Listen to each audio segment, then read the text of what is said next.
Hello, it's me, French Ted, and we are here for episode number 11, I want to say. I'm going to say 11, I might be wrong. But this is our first Dynamite of the brand split. I hope you guys enjoyed that episode. Apologies for the one mistake, which was Madison Rain. Could have sworn I kept her, but I didn't.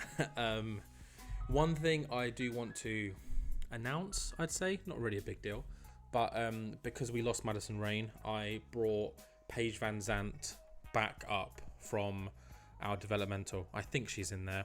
I haven't actually done it yet. I'm going to do it in between Dynamite and Collision, but I'm just going to basically recall her and put her on the Dynamite brand just to balance out the women again. But yeah, not much to say. This is the first show after our pay-per-view, so there's going to be, reactions, changes, and half the roster are now not here because they will be on Collision later on in the episode. So new dynamic, potentially some new storylines, some continuing. We'll have to wait and see. But first, as always, let's check those backstage incidents because there will be half the amount, hopefully, because of half the roster. And it's one featuring our referee, Bryce Remsburg. Bryce helped create a fun and relaxed atmosphere after finding a discarded karaoke machine. What is it with this place and discarded karaoke machines? I think Yuka Sakazaki found one a few weeks ago. Could be the same one. I haven't actually chosen a venue yet. Let's do that. Where haven't we been? We haven't been here, Puerto Rico, for obvious reasons, because the fans go, we haven't been in New England or the Midwest. Midwest gives more attendance. Let's do that. Pick best option, the Ralston Arena. So Ralston Arena for Collision later on in the Midwest. Not much else to say. Let's dive straight into it, okay? And dive straight into it we did. Here we are with the first pre-show of AEW Dynamite. We've got the Acclaimed versus the Von Erichs. One of not many, not many tag teams that made it over to Dynamite. Collision seems to be far more team heavy than Dynamite, but all that means is opportunity for new teams, which is very exciting. But opening up the pre-show, we've got a decent match. The Acclaimed defeat the Von Erichs in just under 15 minutes when Max Caster pins Ross Von Erich with the mic drop. A 61 overall, pretty good. Max and Anthony averaging around the 60s. Fun fact, when I was doing the draft, I was trying to keep it equal-ish around our top stars. So keeping the top stars equal, and then like jobbers and mid-card, I kind of just did whatever I felt was right. Max Caster is technically a top star for some reason. He's in the... because how do they do it? They do major star... Is it major star, top star? Then it's recognizable, and there's one in between that, like the upper mid card. He's that. Either way, he got another win, so he's probably going to still be that. But it is only on the pre-show. I'm chatting too much on this one match. Let's move on, because we've got 3 pre-show matches before we head into the main show. Moving on, we've got a tag team match. The faces versus the heels, and the heels do not work well together.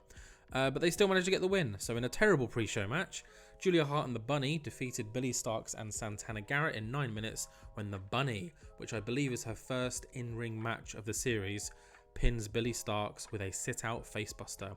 Julia Hart was the weak link, which is quite sad to see.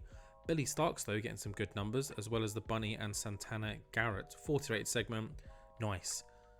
And our final pre-show match is the debuting Alex Coughlin from New Japan Pro Wrestling. He's signed a contract with us, and in a terrible pre-show match, he defeats Matt Hardy by submission. So the android Alex Coughlin, as he's known, defeats Matt Hardy, a veteran of AEW, Ring of Honor, WWE, and the like. Coughlin gets the 39, Matt Hardy with a 44. Ugh. Alex Coughlin debuts his gimmick, and it's great, so that's not bad. Hopefully he will improve as the weeks go on, because I really like him. If you haven't seen him wrestle, hop on YouTube and just watch some stuff. He's a powerhouse of a man. He's got a great look about him too. Yeah, hopefully he'll do well for us. But that takes us straight into the opening segment of AEW Dynamite. Let's all take 3 guesses on who it is. Yep, I think you're right. It's MJ. Oh, it's MJF with a 100 rated segment. MJF comes to the ring, smug as ever, super cocky, and just mocks Sting and Darby Allin. He's like, wow, Darby Allin's injured, so he won't be in my face anytime soon. And also, both Sting and Darby Allin are on Collision. Unfortunately, as world champion, I am able to appear on both Dynamite and Collision, which, you know, I might as well do every now and then, because more FaceTime for me is higher ratings for AEW, which in actuality it is. So he's not completely rid of Sting and Darby Allin yet in his mind.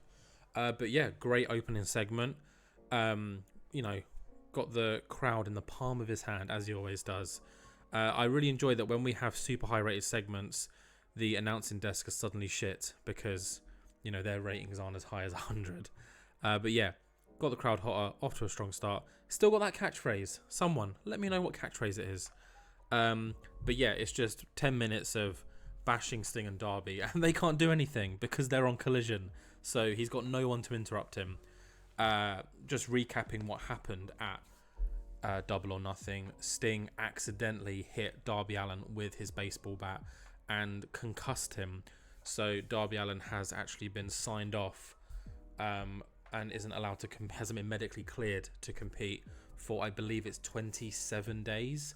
So he will be out for virtually the entire month of June because of those injuries. So MGF is very happy about that. Let's move on to our next match, our first match of the new brand split, and it's Chris Jericho and Jake Hager. It seems like they have retained some kind of togetherness of whatever's left of the JAS on Dynamite, because we know that they have been split down the middle. Half are over in Collision, half are in Dynamite. So it seems like there's some form of JAS still around. But in this match, Jericho and Hager get a win against the Dark Order. Again, a stable faction that has been split in two with John Silver and Alex Reynolds on the Collision brand. But he pins Evil Uno with a Lion Soul. Old school, bringing it back. 60 rated match, decent. 47-55. Stu Grayson with the best in-ring performance when Y2J is there is ridiculous. Like, put some respect on Chris Jericho's name. I know he's old, but man can still do a thing in the ring. Let's carry on. Not much to say about this match. Straightforward win for Jericho and Hager. Post-match, Chris Jericho grabs the mic and just says the JAS is no more.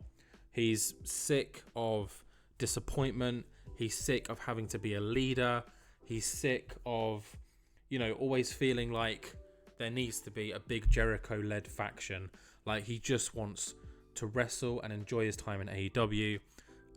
He doesn't want lackeys anymore. He doesn't want followers.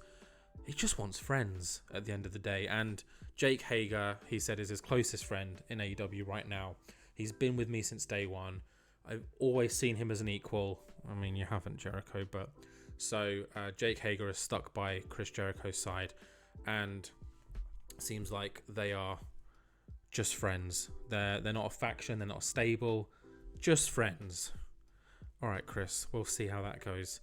So yeah, I guess JS is no more. That means that Sammy Guevara, who is currently on the Dynamite brand, is essentially free now. So he's not part of the JS. Yeah, we're led to assume that. And then Matt Menard, Angelo Parker, Daniel Garcia, who walked out on Jericho, let's be honest. They are also no longer part of the JAS. Moving on from this 88 rated segment, we have a backstage segment. Taz is seen talking to Hook and Hobbs backstage. I wonder what that could be about. But yeah, it seems like Taz forming his clique, or clique if you remember, with these two guys. It seems like he's acting upon it a little bit more aggressively than we thought. It's 50 rated segment, not much to say. Let's continue with a women's match, and it's Toni Storm the outcast of the outcasts, you could say, because Saraya and Ruby Soho are on the other brand. Toni Storm picks up a win. Who needs the outcasts? Against Riho in 9:15 with a strong 0. 59 rated match, which is pretty good. Both of the women in their 50s. Riho off her game, even though she got close to Toni Storm. So imagine if she wasn't off her game. That would have been a pretty good result. Moving on from this, because there's not much else to say, we have got a one-on-one match between Sammy Guevara and Bandido.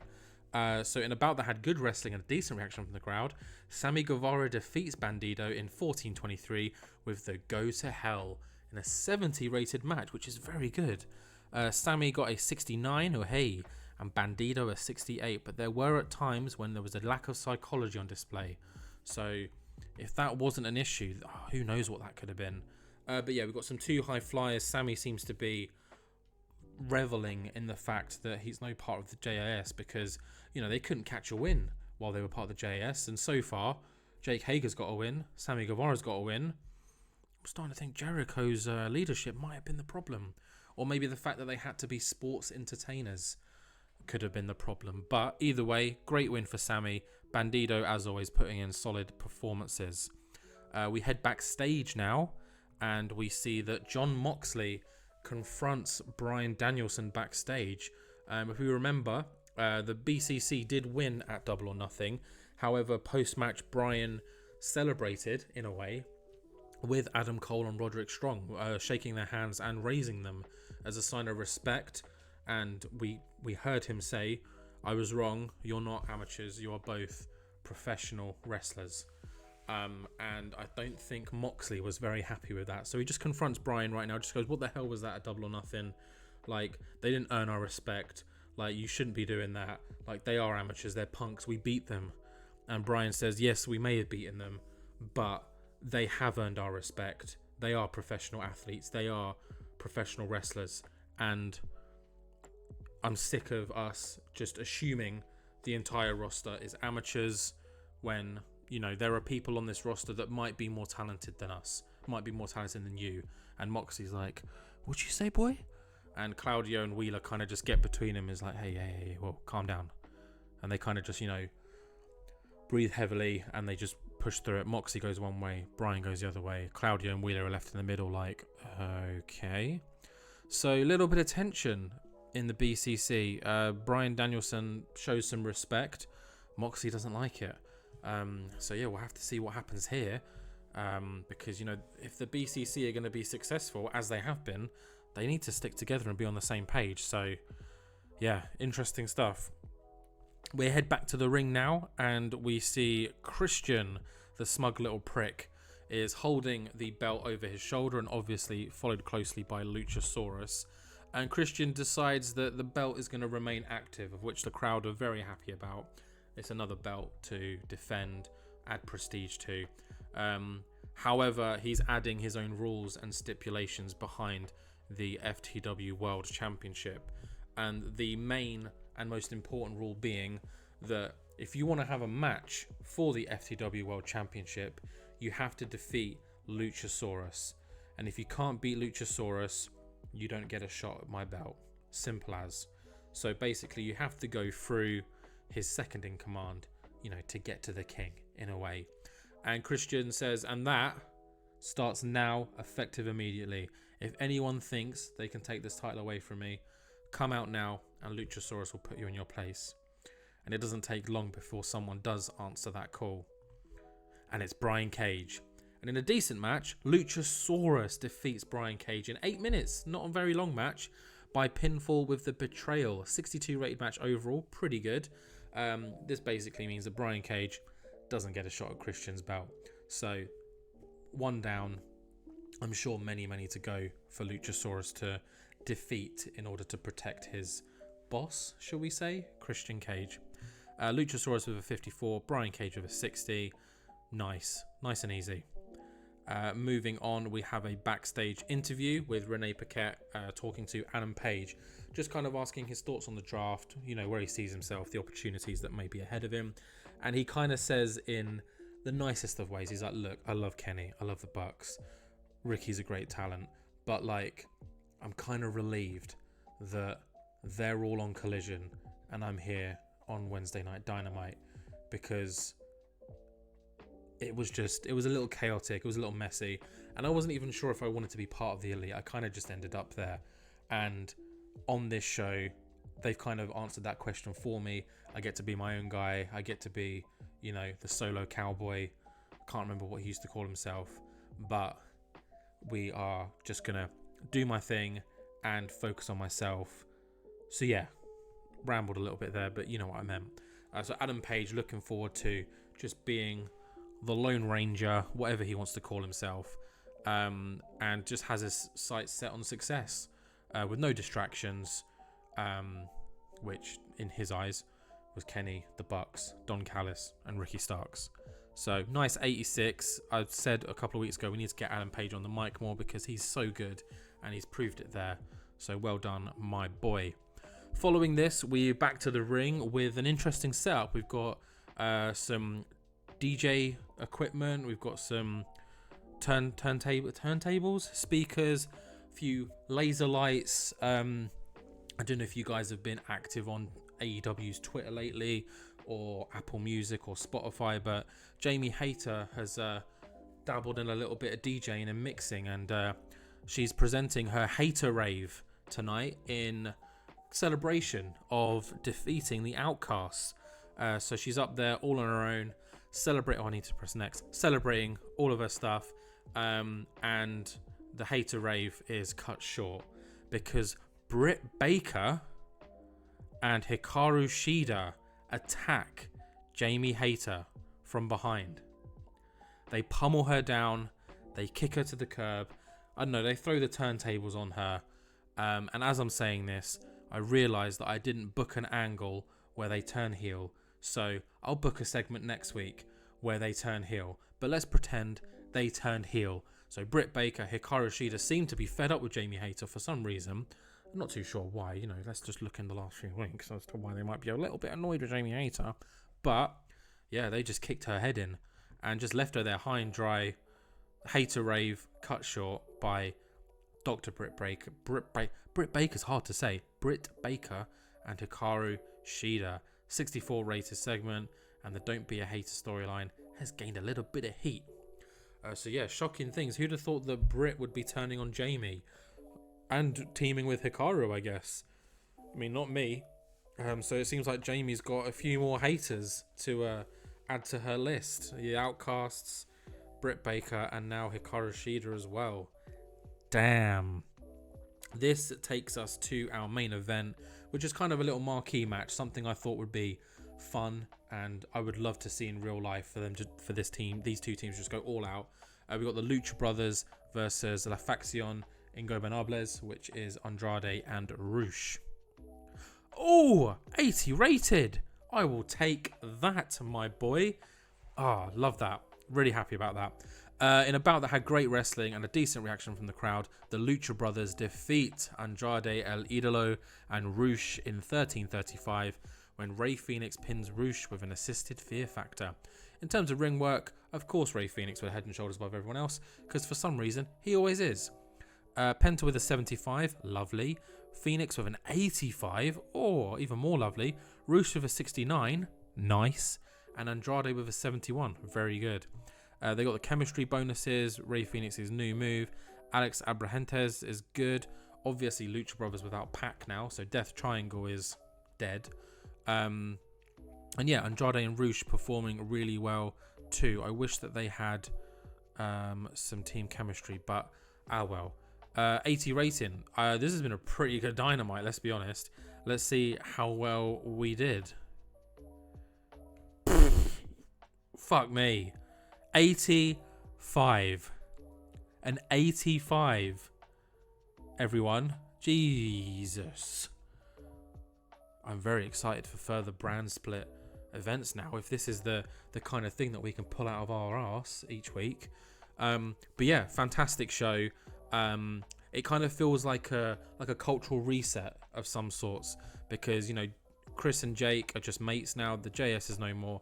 Taz seems to be building something. Toni Storm's on her own. Sammy Guevara's got a new lease of life. Christian Cage has just set a new title scene, let's be honest. Luchasaurus is, I assume, be featuring a lot because people are going to want that belt. A brand new storyline here. Britt Baker and Hikaru Shida, hating on the hater. And yeah, an excellent main event. So yeah, there's zero complaint. Oh, and then obviously this tension here. I mean, who knows what's going to happen there. But yeah, we've hit the nail on the head throughout the whole show. I'm so happy with this. Let's fast forward to Rampage, get that out of the way, and head straight into Collision. Whew. Okay, here we are with AEW Rampage. Let me know in the comment section if you want me to keep showing these, because I'm not planning on advancing storylines at all in here. If anything, I'm just going to use it to just give people momentum that I want to have momentum for when we book the main show. So let me know. Or what we could do is maybe end of the month do a roundup of the last 4 Rampages or something like that, just because I feel like this is a stopgap in between Dynamite and Collision that none of us really give a shit about. Anyways, Bunny defeats Zayda. Steph DeLander, who is one of our new signings, defeated Trish Adora. Here is Steph, here is Trish. It got a 29 just because they're both unimportant, but I wanted them both to get their debut, etc. And they both got 37, so not bad. Taz says that he's got big plans for Hobbs and Hook. Obviously, with these shows, you need to have at least one angle, and just thought I'd continue that one. A little bit of mystery.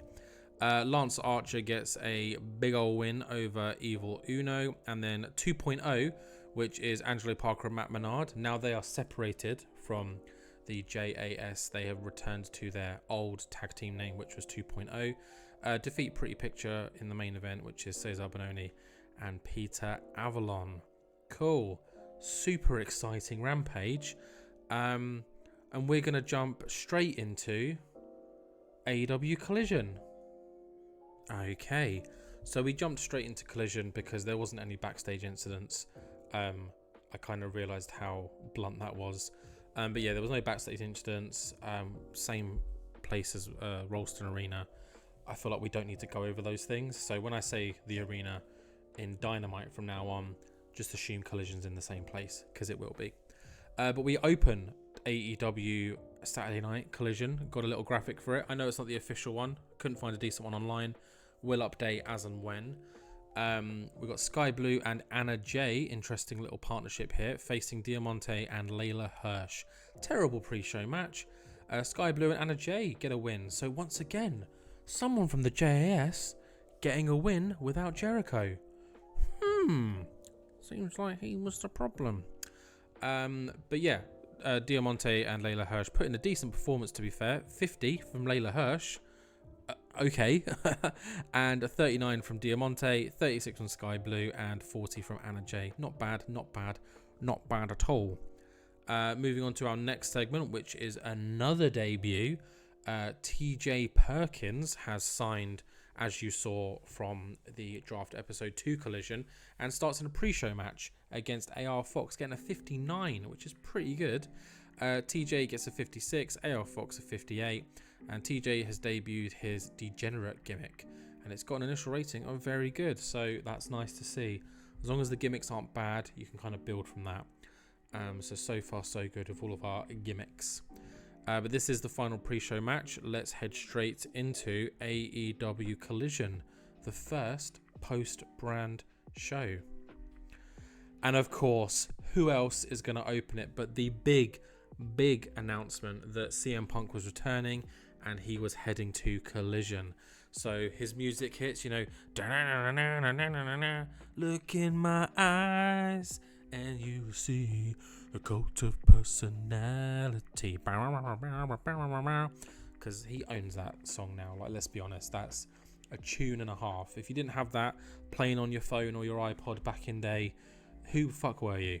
Anyways, Punk returns. He's golden on the mic, so whatever he says, it doesn't matter. But what he says during this spiel is he's back full time. he isn't here to prove anything to anyone. I'm not here to be the experienced head to put over talent.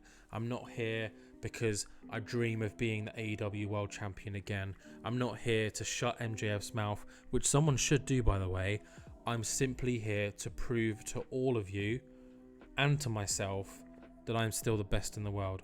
I may not be the most consistent in the ring. I might mess up on the mic.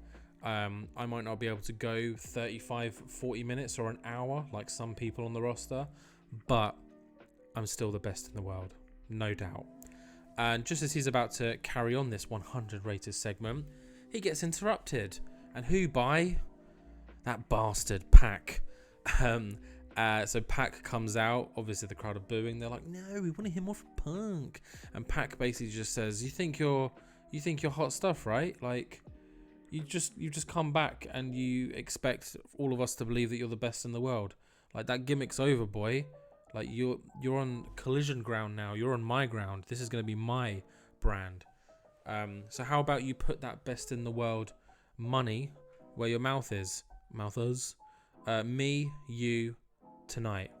And obviously Punk kind of looks at the crowd. The crowd are like, yeah. And Punk just goes, "You're on."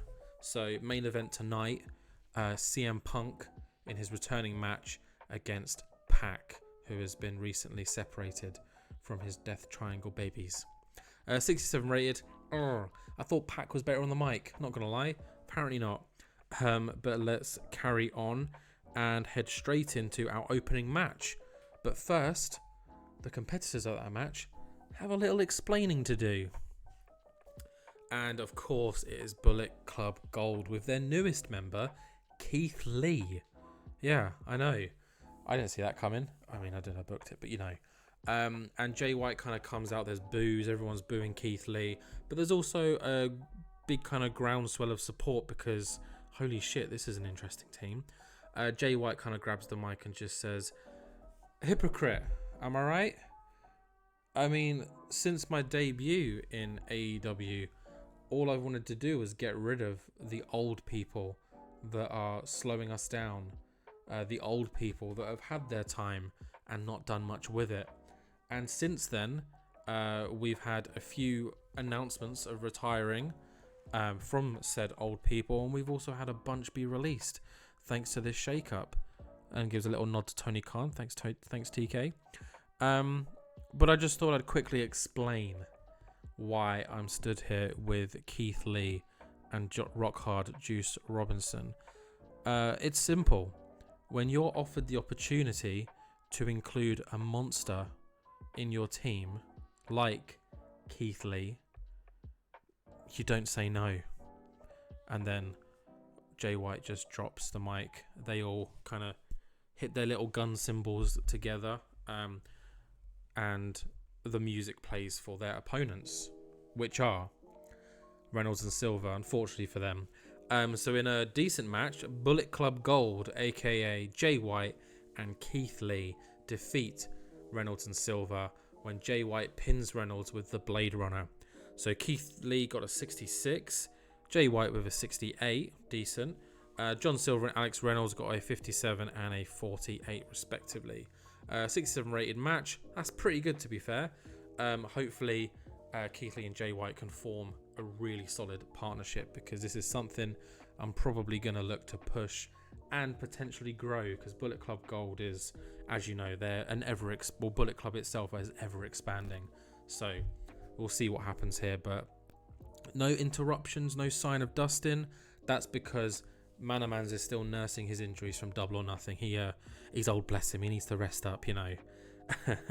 But moving on from here, we've got some singles action, and it's Saraya versus Thunder Rosa.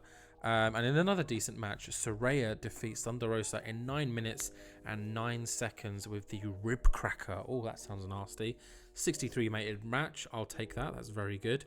Saraya with a 53, and obviously Thunder Rosa putting in a decent performance at 58. Post-match, Ruby Rose comes in. Obviously, there's no Tony Storm.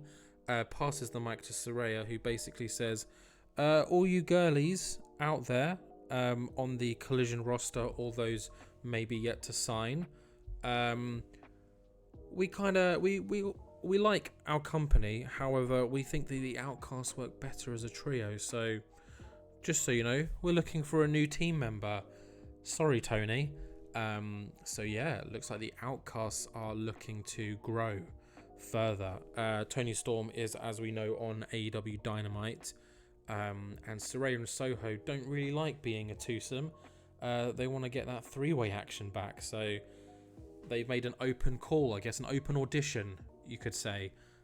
We want a third Outcast. So who's going to answer their call, if anyone? We'll have to wait and see. Following this, we've got a backstage segment. Kenny Omega's getting ready for his next match. But before he does that, him and Don just have to sell a little bit of business. And unfortunately, that business is with Ricky Starks. Don Callis just says, sorry, Ricky. Double or Nothing was fun, but you're not quite elite enough for our standards. And Ricky's like, what do you mean? And Don just says, you're out. And Callis and Omega just leave, and Ricky's kind of left there like, what the hell just happened? Again, I mean, I feel like Ricky's just been in a whirlwind of confusion for the past few weeks, but it looks like the temporary elite is no more. Ricky Starks has been kicked out of the elite, if he was ever even in it. 56 rated segment. The Don Callis Kenny segments always kind of cheese me off a little bit because according to their stats, they're not bad. They're both pretty good on the mic. They've got good charisma, star quality, etc. Well, they can never seem to get good. Yeah, I don't know. Either way, as we know, Kenny's not known for his mic skills particularly. He's known for what he does in the ring. And let's hope he does that in his next match right now. 74, there we go. And in a bout that had good wrestling and a decent reaction from the crowd, Kenny Omega defeats Matt Sydal in 14:36 with the one winged angel. And Kenny Omega getting an 80 rating. That is very pleasing to see. And Matt Sydal with a 52. Cool. Matt Sydal's just great at selling. So you put him in a match with someone who's got great basics and such, he can just lift it. Yeah, great match. And we move swiftly on to our next match, which is more women's singles action. And it's Chris Statlander, who is well and truly pissed after Double or Nothing. She was so close to winning the TBS Championship, and Nyla Rose, of course, had to get involved and ruin her day and ruin her chances of winning. So in a poor match, apparently, Chris Statlander defeats Willow Nightingale in 14:18. So Willow put up one hell of a fight with the Area 451. Chris Statlander with 49 and Willow with a 43. Maybe the length dragged a little bit with that one, so that is a mistake on my part. But straight after the match, Chris Statlander, who's very much out of breath, shakes Willow's hand because, you know, she's a respectful gal, grabs the mic and calls out Jade Cargill. And she says, Jade, get your ass out here now. We're having a rematch whether you like it or not. Jade comes out with the belt, flexing on her, just at the top of the ramp, you know, showing off her abs or something. And from behind, Nyla Rose out of nowhere knocks Chris Statlander down, beats down on her for, you know, a little bit of time. Jade makes her way to the ring and kind of just stands over Chris, and it's kind of like, oh, poor you, you know. So we don't know whether that's an accepting of the challenge or a dismissal. We'll have to wait and see. But Chris Statlander getting sidelined again by Jade Cargill. Following this, we have a segment which has been specially requested by the man in question because I think he's got some apologising to do. And it's our boy Sting. Sting comes out to the ring, just him, Mike, and he just gives an open apology. He's like, I've texted Darby. He hasn't responded, but I think he's focusing on his recovery, which is the best thing to do for him right now. I just want to apologise. Double or Nothing was a mistake. I regret my actions. Clearly, it was aimed for MJF, but I misjudged it. You know, it was all a blur in all honesty. And Darby, I'm just sorry. I hope you make a speedy recovery. And when you do return, I promise things will be made right. So yeah, an apology for Sting here. And apparently that continues the Best in the World storyline. No idea why. But yeah, 78 rate segment. Sting superb working out a script, nice one. And I believe what follows this is another backstage segment, and it's the Bucks this time. The Bucks, who I think are a little bit cheesed off that they've been left out of elite activities, and they kind of just have a word with Callis and Kenny. She's like, "Hey guys, like, you know, what you did with Ricky wasn't cool. Like, you didn't run it by us. You know, like, a little bit harsh." And Don's like, "Sorry, but you weren't in that match. You weren't part of the trios match. We recognise that Ricky was the weak link. It's a shame that Adam Page has gone to Dynamite, but yeah, Ricky just isn't elite enough, so we made the decision." And Matt was like, "Yeah, we know we're not in the match because we weren't asked to be in the match. Like, we are the elite, the three of us. Like, it's not the Kenny show." And Kenny kind of tries to diffuse it. He goes, "Look, guys, we're sorry. You know, we'll make it up to you." And that's how they kind of leave it. So whatever that means, we'll have to find out. I'm assuming Kenny's going to want to work with the Young Bucks soon, which would make sense. But we will have to wait and see again. That seems to be my catchphrase, wait and see. But this is the final segment before our main event. CM Punk, Pac, let's go. Oh, 280 rated main events back to back. Oh my goodness. And they don't seem to click. Imagine how good that would have been if they did click. Anyways, in a bout that had great heat and good wrestling, CM Punk defeats Pac in 13:32 with the go to sleep. So Pac had a 71, as did CM Punk, both 71s across the board, and the match got the crowd buzzing. Yeah, it's annoying that they don't click, because I was going to revisit this at some point in the future, but now probably not. But still, an 80 when they don't click. Oh, imagine what happens when CM Punk or Pac face someone that they do click with. But yeah, CM Punk returns back to winning ways straight away. Pac again on the losing end of a match. Kid just can't catch a break, bless him.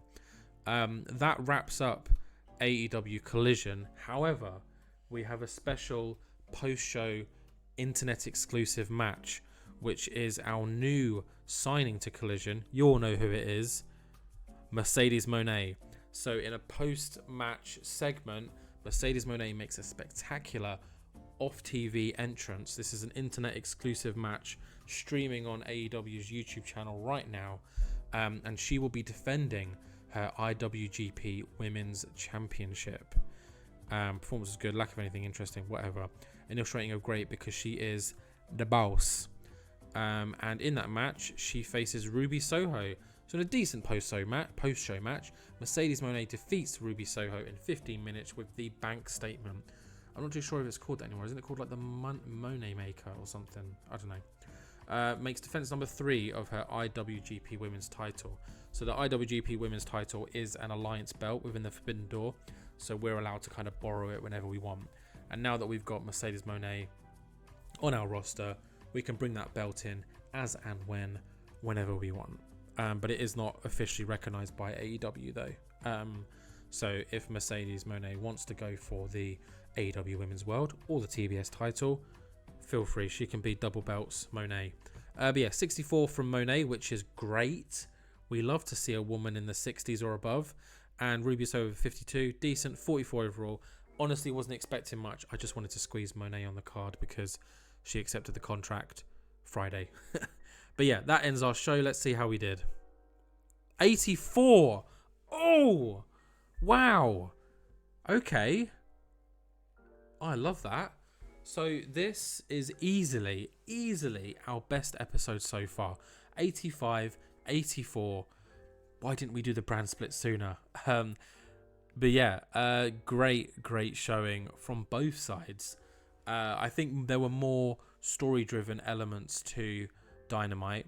But yeah, we've got some interesting things happening here. Bullet Club Gold, getting a new lease of life with Keith Lee. Like, surely they're going to be a dominant little team. Punk returns, so we've got that spice of Punk just to elevate everything. Ricky's been left in the dirt. I don't know what's going to happen with Ricky Starks now. Poor guy. There seems to be a little bit of tension between Kenny and the Bucks, but it seems like Kenny said that he'll make it up to them, so we'll have to see what that's about. Sting as well. super apologetic to Darby. It's going to be a couple weeks before Darby returns, but we'll have to see how Darby reacts to the situation. And yeah, Statlander and Cargill seems to be carrying on. Will Jade accept Will Jade accept Statlander's request for a rematch? Maybe Tony Khan can get involved. And then yeah, Pac losing again. So lost his stablemates, lost against Punk. But can you blame him? He's the best in the world. But yeah, that's it for this one, guys. Really hope you enjoyed it. I'm having a lot of fun booking, coming up with ideas for this brand split. I've got some interesting teams, etc., coming up in the next few weeks, and we've also got Forbidden Door coming. So expect there to be some NJPW, New Japan Pro Wrestling talent popping up every now and then in the coming weeks, just to build up a little bit of hype for Forbidden Door. But that is everything for me today, everyone. Thank you very much. Please like, share, comment, do your thing, and I'll see you in the next one. Bye.